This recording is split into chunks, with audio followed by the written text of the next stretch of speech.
You know, I recognize how hypocritical it would be for me to say this, and I really don't want to be that guy. But if you think about the Vancouver Canucks beating Colorado 3-1 yesterday and losing to Minnesota in overtime, so an extra point there, 3 out of a possible 4 points, and you replace the Detroit and Calgary segment from last week with those results, all of a sudden, it feels a little bit more optimistic than it would have if you just looked at what happened last week and made your conclusions on the Canucks season then. Last week's 1-0 loss to Detroit in regulation, followed by the team's 5-2 loss in regulation at home, they were bad. You could also include the 3-2 loss they had at the hands of the Buffalo Sabres the next night in that segment too. Also in overtime, by the way. Go figure, this team can't do anything in overtime anymore. But beating Colorado in regulation, forcing a game-tying goal, and making it to OT against Minnesota, you know, I feel like they deserve some props. I still, personally, am on the board of they're not good enough to make the playoffs, and if they make it, they're just going to play Colorado 4 or 5 times, 5-6 times at the maximum, and I don't know how worth it that experience would be. Would I rather have that or have a higher draft pick? You know, this year's draft is a little bit of a crapshoot after you get past the top 10, so who really knows what's more valuable for this team at this point in time? And who really knows what's more likely at this point in time? Right now, as I record this audio right here after the Vancouver Canucks lost here in OT, you have yourselves Nashville, who are losing to the Vegas Golden Knights 2-0 at the time of recording this audio. Edmonton is up 2-1 against San Jose, and Chicago is up 1-0 against LA. So there is your Pacific Division action right here. Vegas, it looks like they might win. Who really knows if they do or if they don't? Edmonton is looking like they're going to win, and then Chicago is currently up on LA. So with the way the standings are right now, the Vancouver Canucks, I mean, it doesn't really look all too great, but you know, there are still like 16 games left, assuming they go on a mini tear. Let's say they win 5 in a row. Who knows if that's all they need to really squeak their way into whatever playoff race you want to define as them being held within. But either way, this game against the Minnesota Wild was one that I honestly felt they could have deserved a little bit of a better fate. For one, you had JT Miller in overtime hitting the post after him and Hughes got their signals crossed and accidentally bumped into each other. For two, you had yourselves a few penalties that I think could have gone called for the Minnesota Wild. There was a very blatant over-the-glass puck delay of game thing that wasn't called. They called a later one on Jordan Greenway. Quinn Hughes got tripped in the corner in the third period. That wasn't called either. But all in all, the Vancouver Canucks stuck with the Minnesota Wild, a speedy team that loves to control the puck. They do such a good job when they're controlling it on the perimeter and sending it over to open players. Minnesota plays with a ton of pace, and you saw the Vancouver Canucks sort of get overwhelmed at some points in the game, but I think just in general, they stood up to the task and matched that intensity very well. There was a lot of physicality and feistiness going on in this game too. It certainly was not a disappointing showcase if you're a fan of scrums or cross-checks and guys getting angry at each other and yelling and all that stuff. We had a fight right at the start of the game between Luke Schenn and, who was it, Marcus Foligno? Yeah, Luke Schenn fights a lot of Folinos, so the fact that he got into it with Marcus here, not a surprise. But also, in the first little bit of the game, you had yourselves a Canucks 3-on-1, Petey went over to Besser, the shot was saved, and the rebound was thrown out for Horvat, who shoots it and he scores it. It's 1-0 Vancouver 5 minutes in. And at this point in the game, I'm kind of thinking, you know, they just came off defeating one of the top teams the NHL has in Colorado yesterday. Now, against the second best team in this division, you have yourselves a 1-0 lead early, and they're not looking out of place. I started getting a little bit hopeful, and as the game continued in the first period, you had some more just really good pressure and pace both ways. And then the Minnesota Wild scored.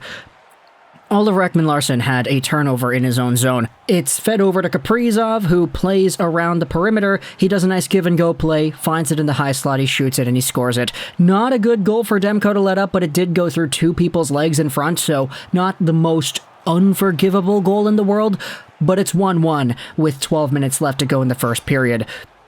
Eventually, we did see a few more things that I wanted to highlight as well. Travis Dermott had himself a very bad giveaway in the first period. A brutal defensive zone turnover where he's behind the goal line in the corner and he sends it right up the middle onto the stick of Kevin Fiala. This is kind of the thing that a lot of Canucks fans might need to get used to when watching Travis Dermott. I know Toronto Maple Leafs fans certainly did. The brutal turnovers. You can't be doing that, Travis Dermott. Head up. Look where you're passing. Please, don't just do that right up the middle. The game is really physically feisty the entire way through. The first period is no exception. We also had in the first period the Middleton puck where he knocked it over the glass and there wasn't a call, so no penalty on that one. It probably should have been. Oliver Ekman-Larsson and Jordan Greenway got into it after that stint and they both got penalties, so we had some 4-on-4 action too. But the second period gets underway, and eventually it's a defensive zone faceoff for Brad Richardson. Brand new Vancouver Canuck? No, not really. He's like a welcome back kind of guy. Richardson wins it clean, right back to his goaltender, and it bounces off of Demko's pads. Loose rebound is right there, and Kevin Fiala comes in, spins around on the rebound, and pots it through Demko's 5-hole. That's such a tough goal to give up, dude. Thatcher Demko, you gotta get that rebound under control. I know you weren't expecting that one to come your way, but you can't be giving up those chances in front. And then, of course, the 5-hole makes it look even worse. So it's 2-1 Minnesota, 1:44 into the second period. And it stays 2-1 for a while. The pace gets really quick for both sides. You have Quinn Hughes trying his best Cale Makar impression, walking the line and sending it in down low himself, but unfortunately he fell down in this stint. The Canucks then get a delayed penalty. It is that aforementioned Brad Richardson with roughing, but as Minnesota pulls the goalie at 6-on-5, it's John Merrill, former Hab, former Red Wing, who takes it in the offensive zone. He spins over to the high slot, shoots it, and he scores it. It looks like it's going to be 3-1. It looks like the Wild have a 2-goal lead. But then Bruce and the boys go out there with the coach's challenge for offside. And the review is clear. There was an offside player when the Minnesota Wild entered the zone 6-on-5. Therefore, no goal. However, the Vancouver Canucks, even though they won the challenge, they're still on the penalty kill because Brad Richardson took that penalty. That doesn't go away. And the Canucks actually kill this one off, but not without any opportunities from the Minnesota Wild. They had some cross creases and tips right in front. There was a through-the-legs attempt by Kaprizov. They looked fantastic on this power play. The Canucks then get themselves a power play attempt. Zuccarello for slashing. Miller takes a slap shot on the wing and he gets stopped. Garland also gets a prime shot in front, but it goes right into the crest. The Wild do a very good job at intercepting passes as well. In the third period, we have ourselves Bo Horvat, who shot it on his own goalie, so what in the world are you doing, Horvat, right in front of your own guy? Kaprizov almost scored again with some great Wild pressure, but the shot goes wide off a brilliant passing play. You have yourselves the Jordan Greenway delay of game penalty that Minnesota gets in the third period. Patan has the best chance on this power play where he spins around on the far side, trying to put in a rebound, but it gets stopped. There's another penalty for Minnesota afterwards where Zuccarello goes for high sticking again, and this is where JT Miller decides to strike. Horvat wins the draw in the offensive zone. It goes back over to Petey. He finds Hughes over to Miller. Umbrella perimeter play. Miller comes in, he shoots it far side, and he scores. It's 2-2 towards the middle of this third period.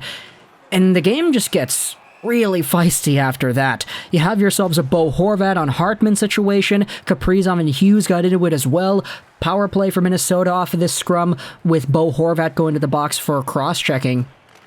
And eventually it's Frederick Gaudreau who has a prime chance in front, but it goes off the arm of Thatcher Demko.